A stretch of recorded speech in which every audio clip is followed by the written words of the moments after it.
অপেক্ষার প্রহর যেন আরো দীর্ঘ হলো লিওনেল মেসির। ফিফার কাছ থেকে বিশেষ পুরস্কার পেতে মেসিকে এখন অপেক্ষা করতে হবে ফাইনাল পর্যন্ত। সেই সাথে দেখাতে হবে নিজের জাদু। স্পেনের বিপক্ষে পেতে হবে গোলের দেখা।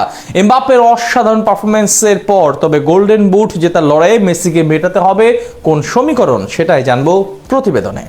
ক্যারিয়ারে অপূর্ণতা বলতে কিছুই নেই লিওনেল মেসির। ফুটবল দুনিয়ায় এমন কোনো রেকর্ড কিংবা এমন কোনো ট্রফি নেই যা ছুঁয়ে দেখা হয়নি আর্জেন্টাইন এই মহা তারকার। এক বিশ্বকাপের আক্ষেপ ছিল, সেটাও আবার তিনি মিটিয়ে দিয়েছেন।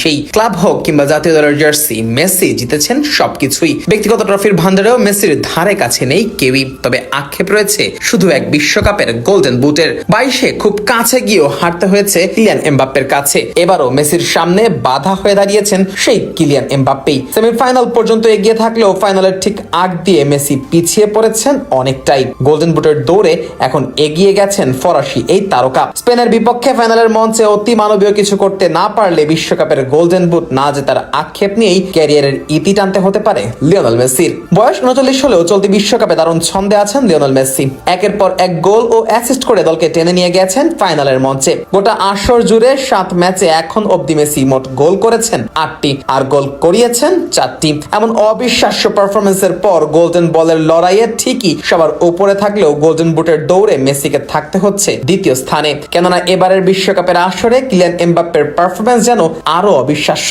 তৃতীয় স্থান নির্ধারণী ম্যাচে 2 গোল ও 1 অ্যাসিস্ট করায় গোল্ডেন বুটের দৌড়ে এখন শীর্ষে আছেন কিলিয়ান এমবাপ্পে। চলতি বিশ্বকাপে এমবাপ্পের নামের পাশে রয়েছে মোট 10টি গোল আর অ্যাসিস্ট মেসির সমান 4টি। অথচ সেমিফাইনাল পর্যন্ত এই তালিকার শীর্ষেই ছিলেন মেসি। যদিও আর্জেন্টাইন এই তারকার সামনে সুযোগ রয়েছে এমবাপ্পেকে পেছনে ফেলার। সেক্ষেত্রে অবশ্য ফাইনালের মঞ্চে মেসিকে দেখাতে হবে অতি মানবীয় এক পারফরমেন্স। ফাইনালে স্পেনের বিপক্ষে মেসি যদি হ্যাট্রিক করতে পারেন তাহলেই এমবাপ্পেকে পেছনে ফেলে গোল্ডেন বুটের শিরোপা জিতে নেবেন সর্বকালের সেরা এই তারকা। যদিও হিসেব বলছে জোড়া গোল করলেও মেসির সামনে সুযোগ থাকছে গোল্ডেন বুট জিতে নেওয়ার। তবে সেক্ষেত্রে অবশ্য মেসিকে করতে হবে একটি অ্যাসিস্ট। কেননা গোল্ডেন বুটের নিয়ম অনুযায়ী যদি দুইজন খেলোয়াড়ের গোল সমান হয় তবে যার অ্যাসিস্ট বেশি থাকবে তার হাতেই উঠবে সোনালী এই ট্রফি। যেহেতু মেসি ও এমবাপ্পের অ্যাসিস্ট সমান 4টি, তাই ফাইনাল ম্যাচে মেসি যদি জোড়া গোল ও একটি অ্যাসিস্ট করেন তাহলে ফরাসি তারকাকে পেছনে ফেলে গোল্ডেন বুট জিতে নেবেন আর্জেন্টাইন এই খুদে তারকা। আবার যদি মেসি কোনো অ্যাসিস্ট না করে শুধু 2 গোলও দেন সেক্ষেত্রেও গোল্ডেন বুট জিতে নেওয়ার সম্ভাবনা থাকছে। তবে সেক্ষেত্রে মেসিকে ফাইনালের মঞ্চে মাঠে থাকতে হবে